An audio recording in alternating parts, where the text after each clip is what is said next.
yakin apa yang kami perjuangkan adalah untuk bangsa dan rakyat Indonesia. Penahanan terhadap seorang tersangka berinisial ASB.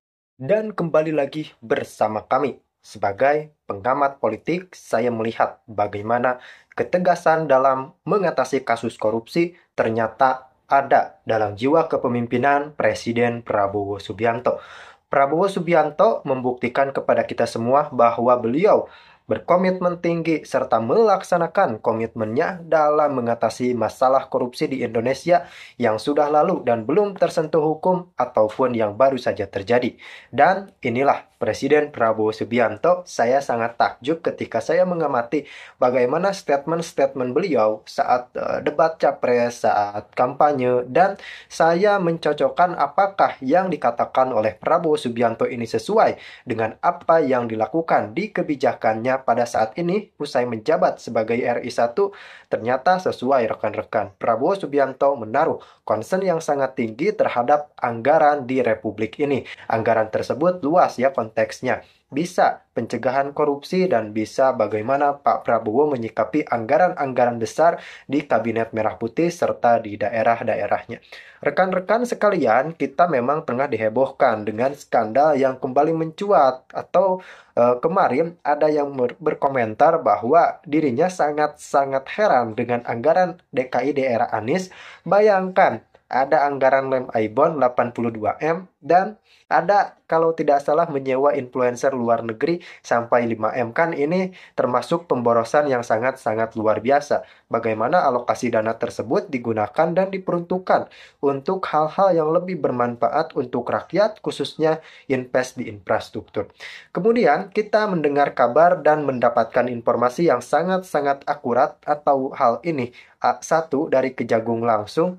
Kejagung telah berhasil menangkap tersangka korupsi yang terlibat kasus korupsi inisial ASB. Nah, ini siapa nih? Roman-romannya ini akan menyusul Tom Lembong kalau perihal impor gula. Karena kan di era Presiden Prabowo Subianto ini, semua kasus korupsi akan dibuka dan akan diungkap tanpa terkecuali. Presiden Prabowo Subianto benar-benar menaruh concern yang sangat-sangat tinggi untuk pengatasan masalah korupsi di Indonesia. Apalagi Pak Presiden selalu menyinggung-singgung soal pengembalian aset negara yang telah dicuri koruptor. Dan tentu saja ini sangat positif sekali karena kita tahulah bahwa APBN pun harus mendapatkan dana suntikan tentunya. Salah satu dana penunjang untuk yang paling potensial adalah rampasan aset dari para koruptor. Jangan kira kami ini bodoh. Memang ada yang mengatakan saya ini tolol, ada. Gak apa-apa. Ya. Ada yang mengatakan saya bajingan yang tolol, ya kan? Tapi saya nggak sebut namanya, kalian sudah tahu loh. Nggak apa-apa. Tapi kami paham dan kami mengerti. Jadi saudara-saudara, 100 hari pertama kami akan baik. Dalam arti, saya berharap ada kesadaran. Kami akan terus, dan kami mengerti, kami tahu ada perlawanan-perlawanan. Tapi kami yakin apa yang kami perjuangkan adalah untuk bangsa dan rakyat Indonesia. Kami tidak akan ragu-ragu bertindak. 100 hari pertama, ya saya sudah beri istilahnya peringatan berkali-kali. Sekarang, siapa yang bandel, siapa yang gablek, siapa yang tidak mau ikut dengan aliran besar ini, dengan tuntutan rakyat. Penahanan terhadap seorang tersangka berinisial ASB selaku Direktur Utama PT KTM. Direktur Utama PT KTM. Perlu kami sampaikan bahwa beberapa waktu yang lalu yang bersangkutan telah pernah diperiksa sebagai saksi dalam perkara ini. Kemudian penyidik melakukan pemanggilan ulang terhadap yang bersangkutan, tetapi tidak hadir karena alasan sakit. Dan beberapa orang lainnya ketika itu menghadiri surat panggilan dari penyidik dan ditetapkan 9 orang tersangka dan 7 diantaranya dilakukan penahanan. 1 orang setelah dicari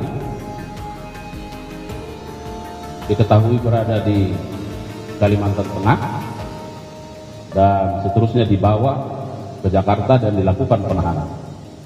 Sedangkan terhadap yang bersangkutan,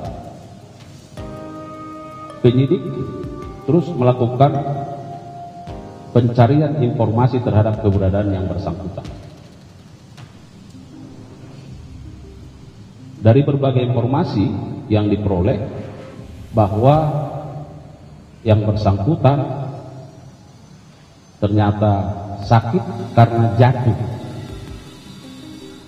dan dilakukan perawatan di RSPAD Jakarta.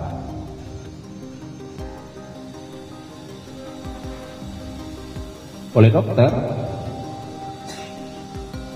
diberi kesempatan dilakukan tindakan observasi sampai tanggal 4 Februari 2025, berarti kemarin ya. Dan penyidik setelah menjelaskan segala sesuatu berkoordinasi dengan pihak rumah sakit RSPAD, lalu membawa yang bersangkutan ke rumah sakit Adiaksa di Ceger. Dan juga setelah dilakukan pemeriksaan, yang bersangkutan hari ini dibawa untuk diperiksa sebagai tersangka oleh penyidik. Dan pada malam hari ini yang bersangkutan oleh penyidik ditetapkan untuk dilakukan penahanan selama 20 hari ke depan, yang akan ditahan di Rutan Salemba Cabang Kejaksaan Agung berdasarkan surat perintah penahanan nomor 10 tanggal 5 Februari 2025. Rekan-rekan media, bahwa sebagaimana kita telah pahami bersama, beberapa waktu yang lalu juga Direktur Penyidikan sudah menyampaikan tentang kasus posisinya. Perlu juga kami sampaikan penegasan bahwa apa yang menjadi peran dari yang bersangkutan ya. Pada tanggal 7 Juni 2016, tersangka ASB selaku Direktur Utama PT KTN mengajukan permohonan persetujuan impor raw sugar sebanyak 110.000 ton. Selanjutnya atas permohonan tersebut, Menteri Perdagangan yaitu tersangka TTN menerbitkan persetujuan impor gula kristal mentah untuk diolah menjadi gula kristal putih kepada PT yang bersangkutan dengan surat persetujuan impor nomor 04 dan seterusnya tanggal 14 Juni 2016 tanpa melalui pembahasan Rakortas Kemenko Perekonomian yang menyetujui impor gula kristal mentah tersebut untuk dipergunakan dalam operasi pasar atau stabilisasi harga gula. Bahwa pemberian persetujuan impor tersebut juga diberikan tanpa adanya rekomendasi dari Kementerian Perindustrian yang seharusnya sesuai pasal 6 Permendak nomor 117 tahun 2015 merupakan salah satu syarat pengajuan permohonan persetujuan impor. Tentu importasi tersebut dapat dilakukan oleh BUMN yang ditunjuk oleh pemerintah.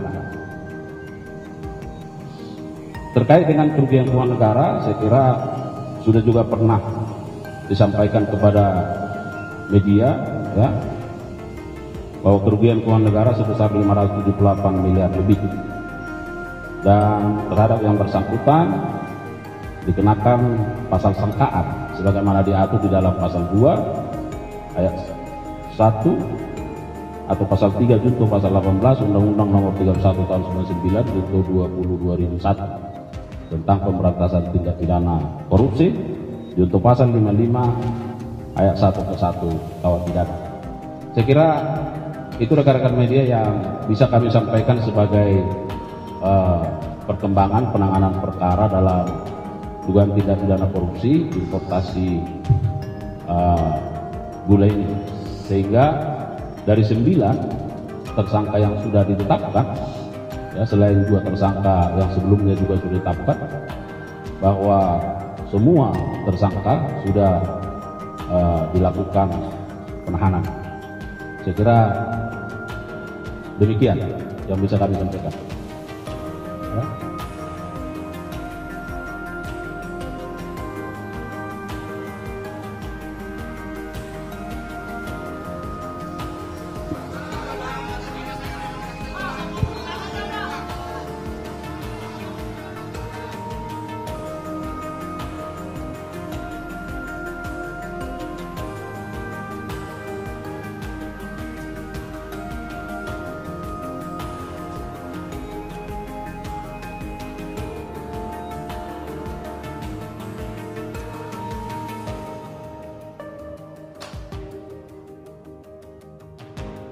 Dan sudah kita dengarkan ya bagaimana arahan-arahan serta keterangan dari Kejagung langsung, dan memang benar pada hal urusannya soal impor gula itu yang menyeret nama Tom Lembong tentu saja harus diusut sampai tuntas lah. Siapapun pihak yang terlibat tentunya harus bertanggung jawab, karena ini merupakan bagian dari kita untuk melaksanakan ketentuan hukum di Republik Indonesia. Pak Presiden itu menekankan jangan sampai rakyat itu beranggapan korupsi itu adalah hal yang biasa. Ya, ini kalimat dari Pak Presiden yang sangat luas maknanya. Rekan-rekan, korupsi ternyata tidak melulu kalangan atas, kalangan pejabat. Lihat sendiri realita yang terjadi ketika mungkin ada kecelakaan truk pengangkut minyak, truk pengangkut buah, dan lain-lain, yang bukannya malah ditolong, tapi malah dijarah barang bawaannya. Ini merupakan suatu ekosistem yang sangat-sangat tidak sehat dan tidak baik di Republik ini. Kemudian, kita tentu saja harus menaruh concern yang tinggi untuk korupsi, terutama di kalangan pemerintahan, karena ini menyangkut kerugian negara yang sangat-sangat tinggi. Maka dari itu, memang menurut informasi yang saya terima bahwa fraksi Gerindra pada saat ini tengah memperjuangkan rancangan undang-undang perampasan aset untuk segera disahkan. Semoga ada yang terbaik untuk cara mengatasi masalah korupsi di Indonesia.